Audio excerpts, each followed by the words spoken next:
In 1913, a mother knelt down in front of a small, dirty, frightened boy. She looked into his face, and she had to answer the most terrible question a parent can ever be asked. Is this your son? Everyone in that room was watching her. The police, the reporters, the crowd that had followed this story for months. They needed her to say yes. The whole country needed her to say yes. Because 8 months earlier, her 4-year-old boy had vanished into a swamp and never come back. And this ragged little stranger was the only hope anyone had left. She looked at him, same age, roughly the same hair, and something in her chest went cold and quiet. Because a mother is supposed to know her own child on sight, instantly, without a flicker of doubt, and she was not sure. What happened in the seconds after that would send an innocent man to prison.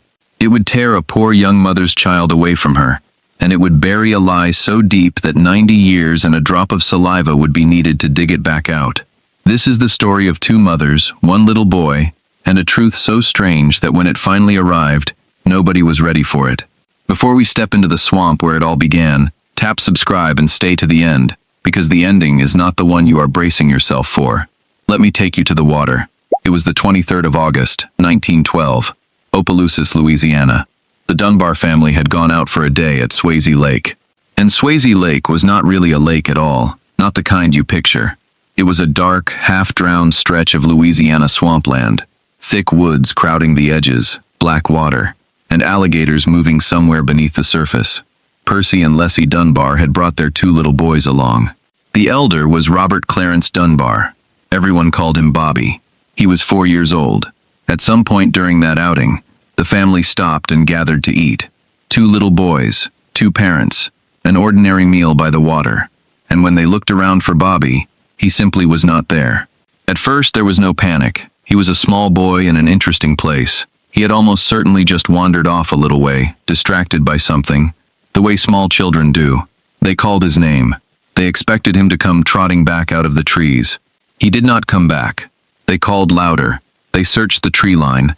They searched the water's edge. And with every minute, the ordinary worry hardened into something colder, until the truth of it finally landed on those 2 parents like a physical blow. Their little boy was gone. Alone. Somewhere in an alligator-filled swamp as the light began to fade.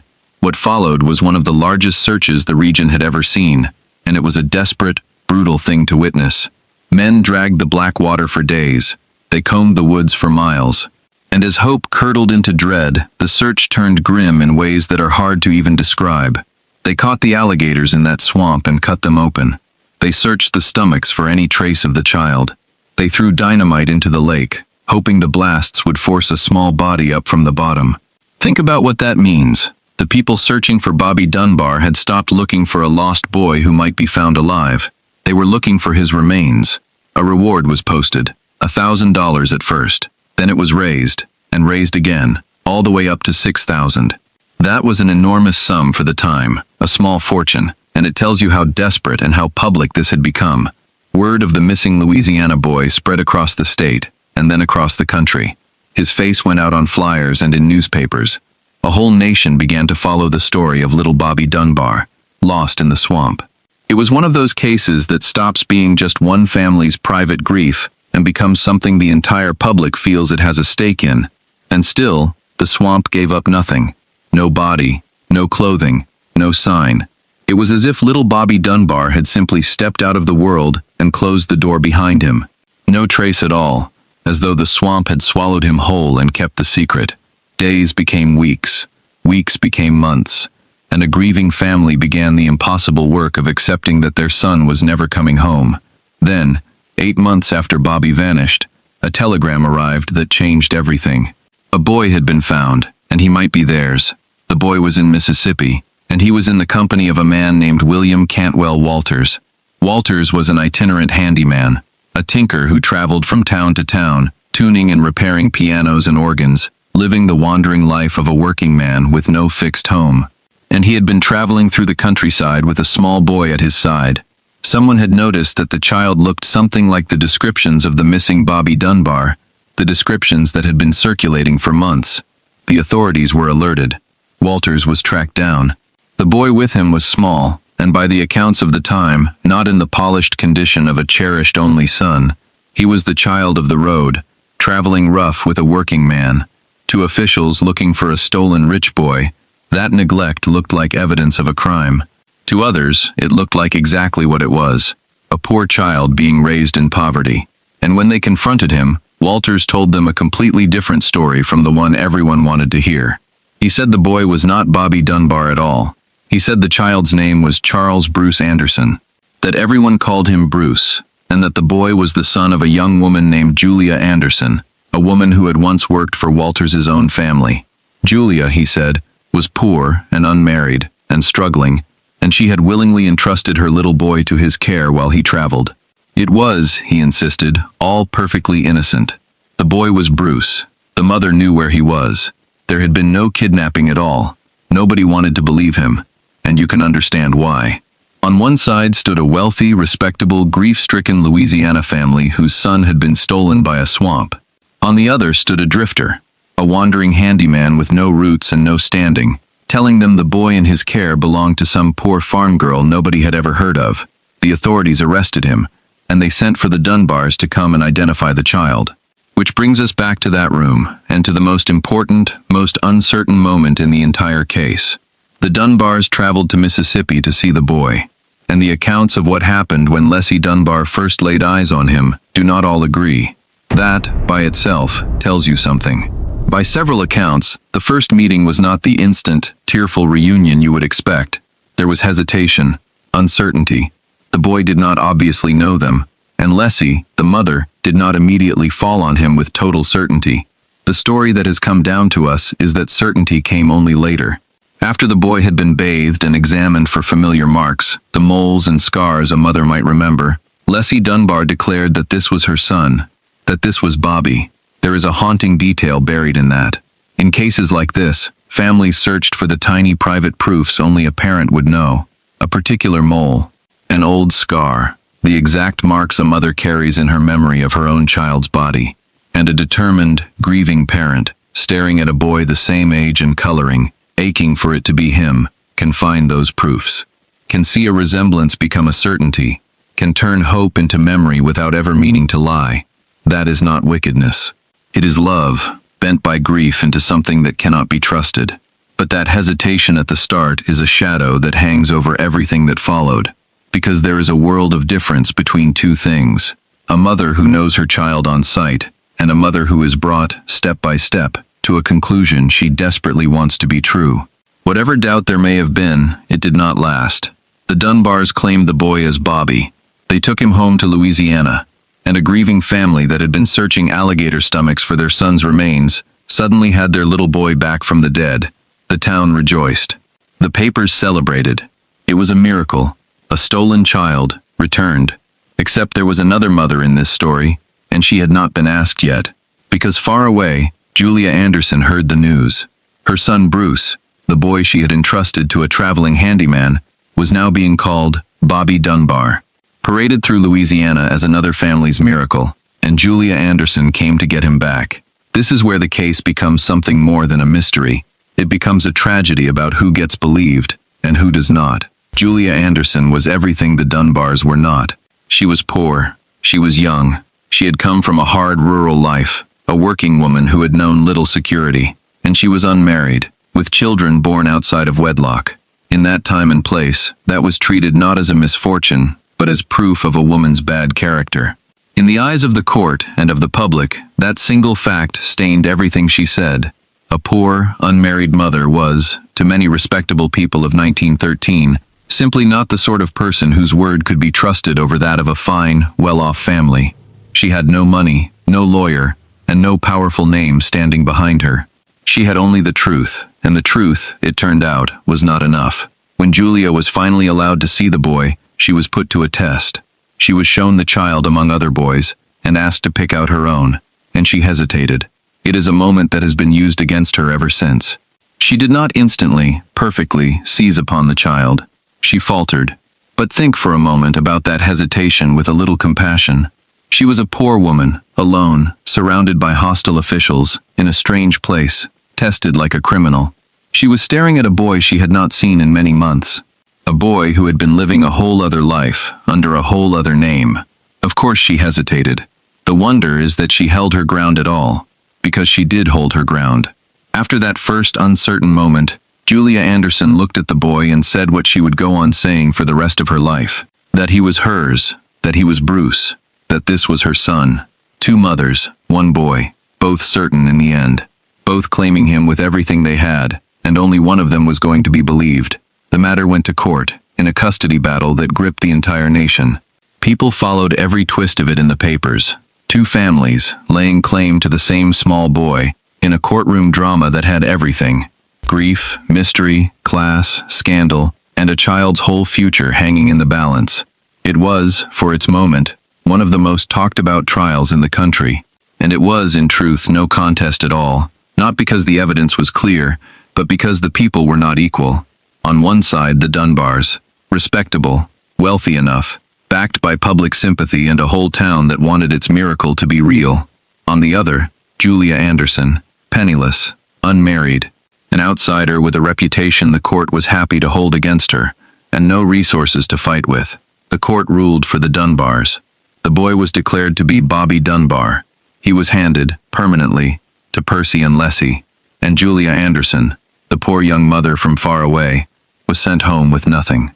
Her claim dismissed, her word judged worthless against the word of her betters. She had looked at that boy and called him her son, and a courtroom had told her she was either a liar or a fool, and the wandering handyman, William Walters, fared even worse. He was charged with kidnapping. He was convicted and sentenced to life in prison. He served 2 years before his conviction was appealed, and the case, expensive and messy, was quietly dropped rather than retried. He walked out a free man, but a ruined one. His name was destroyed. His trade was a wandering, reputation-dependent one, and now his reputation was that of a child stealer. Wherever he went, the story of the Dunbar kidnapping went ahead of him. He had lost 2 years of his life to a cell, and the rest of it to a label he insisted he did not deserve. And through all of it, to anyone who would listen, he told the same story he had told on the first day. The boy was Bruce Anderson. He had stolen no one. He was branded forever as the monster who had stolen a child from a swamp town, for a crime that, we now believe, never happened at all. And to the very end of his life, William Cantwell Walters said the same thing. He had told the truth. The child in his care was Bruce Anderson. He had kidnapped no one. Nobody listened. Not the court, not the press, not the public. His truth was simply the wrong shape for the story everyone wanted. So the story closed, as far as the world was concerned. The Dunbars had their son. The kidnapper had been punished. The poor woman and the drifter had been dismissed as liars. A happy ending, stamped and sealed by a court of law. The boy grew up as Bobby Dunbar. He lived a full life in Louisiana. He married. He had 4 children of his own. He grew old, surrounded by family. By all accounts, a good and ordinary man. He died in 1966, having spent his entire life as Bobby Dunbar, the miracle boy who came back from the swamp. He never knew for certain who he really was. Think about the strangeness of that life. He had been told, growing up, the outline of the story, that he had been lost and found and fought over. He knew there had been another woman who once claimed him, and he had to carry that quiet question inside him for 50 years, with no way on earth to answer it. Was he the Louisiana boy who came back from the swamp? Or was he someone else's son entirely, a child called Bruce, taken from a poor mother who never stopped grieving him? He lived and died without knowing, and perhaps that was its own small mercy. He never had to learn, in his own lifetime, that the woman who raised him with such fierce love was not the mother who bore him. And that could have been the end of it, a strange old case, filed away, the questions buried with everyone who had lived them.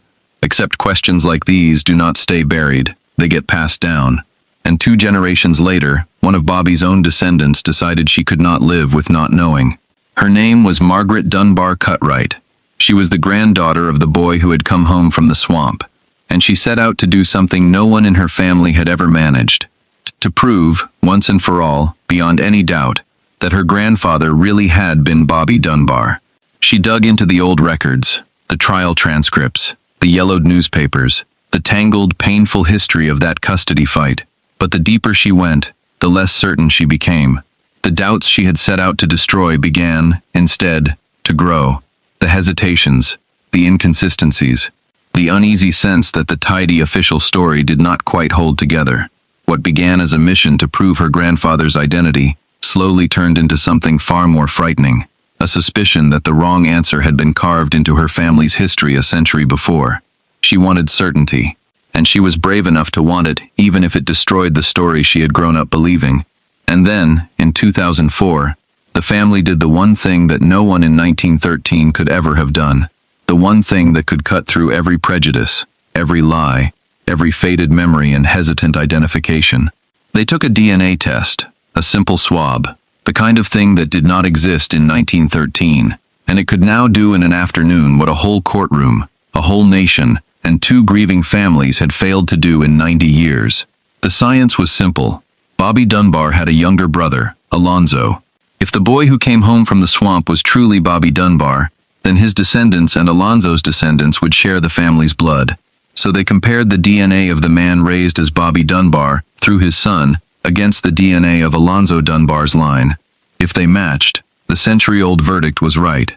The boy was Bobby. They did not match. The man who had lived his entire life as Bobby Dunbar, the child 2 families had fought over while the nation watched, was not Bobby Dunbar at all. He was not related to the Dunbar family in any way. The result was not a maybe or a probably. It was as close to certain as science gets. And that finding did not just answer a question. It detonated across 2 families at once. The descendants of the Dunbars had to face the possibility that the grandfather they loved was not who they had always been told, and the descendants of Julia Anderson and William Walters received something they had waited generations for. Proof that their people had not been liars and kidnappers after all, but the ones who had been telling the truth all along. There is a strange grace in that, arriving a century late. The name of a poor, long-dead mother, cleared at last. The name of a wandering handyman, who died a convicted kidnapper, quietly restored. It could not reach back and comfort them, but it reached their grandchildren and their great-grandchildren, and told them the thing their family had always insisted was true. We were not the villains of this story. We were the wronged. Sit with what that single result means, because it rewrites everything you have just heard. It means the boy pulled out of Mississippi and handed to the Dunbars was almost certainly exactly who the handyman always said he was. Charles Bruce Anderson, Julia Anderson's son. It means Julia Anderson, the poor, unmarried, dismissed young mother, had been telling the pure and simple truth the entire time. She had looked at that boy across a courtroom and correctly named her own child, and a court had called her a liar and taken him away from her forever. She spent her life grieving a son who was alive and being raised by strangers. She went home, and went on, and built what life she could, but she never got her boy back. The court's word was final, and no amount of truth on her part could undo it.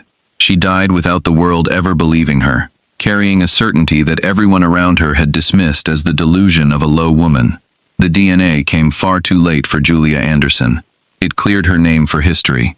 It could not give her back the decades, or the son. It means William Cantwell Walters, the wandering handyman branded a child stealer, was very likely innocent. He served time, lost his name, and went to his grave protesting a truth that was finally proven right, decades after he could no longer hear it. And it means one more thing, the heaviest thing of all, the real Bobby Dunbar. The actual 4-year-old who wandered away from that picnic at Swayze Lake in 1912 was never found. He never came home, not ever. The boy the Dunbars welcomed back with tears and celebration was another woman's child. Their own son had died, or vanished, out in that swamp on that August day, and he had stayed lost. Most likely he drowned in that black water, and the swamp kept him. It is the very thing those frantic searchers had feared, in the days they cut open the creatures of that lake. Or, just possibly, a real stranger did take him that day. A genuine abduction, lost forever beneath the noise of the wrong man's trial. His fate was never recorded anywhere. Either way, the answer sank into Swayze Lake in the summer of 1912 and never rose again. The one search that truly mattered, the search for the real Bobby, was quietly abandoned the moment everyone decided the wrong boy was him. Either way, the search for the real Bobby Dunbar simply ended in the wrong place. It ended with the wrong boy, in the wrong family, while the true answer sank quietly into the swamp and stayed there for good. The whole staggering story was later laid out in a book written by Margaret Cutright herself, together with a journalist. It drew on the documents and the DNA. It has been retold on radio and in print. It is a case study in how certainty can be manufactured, and in how a lie, once a court stamps it as truth, can outlive everyone who knew better. More than 100 years later, that part of the mystery has never been solved. Nobody knows what became of the little boy who chased something into the trees and never came back. And that is the cruel shape of this whole story. It looks, for most of its length, like a story about a boy who was found, but it was always, secretly, a story about a child who was lost and never found at all. Two mothers looked at the same child. One was rich and believed, and raised a boy who was not hers. One was poor and disbelieved, and lost a son who was. And the little boy at the very center of it was somewhere else entirely, gone into the water, waiting a century for a truth that came far too late to save anyone. And that is the thread that runs through the whole of it. This was never really a battle over evidence. It was a battle over whose word counted. A wealthy family's certainty was treated as fact. A poor woman's certainty was treated as a lie. The court did not weigh the two claims equally and get it wrong. It never weighed them equally at all. So here is what I will leave you with. If Julia Anderson had been rich instead of poor, married instead of alone, do you think a single person in that courtroom would have doubted her? Or was the real crime of this case never committed in a Louisiana swamp at all? Was it committed in a courtroom that decided, long before the evidence, whose word was worth believing? Tell me down in the comments where you land. The swamp or the courtroom. I read every single one.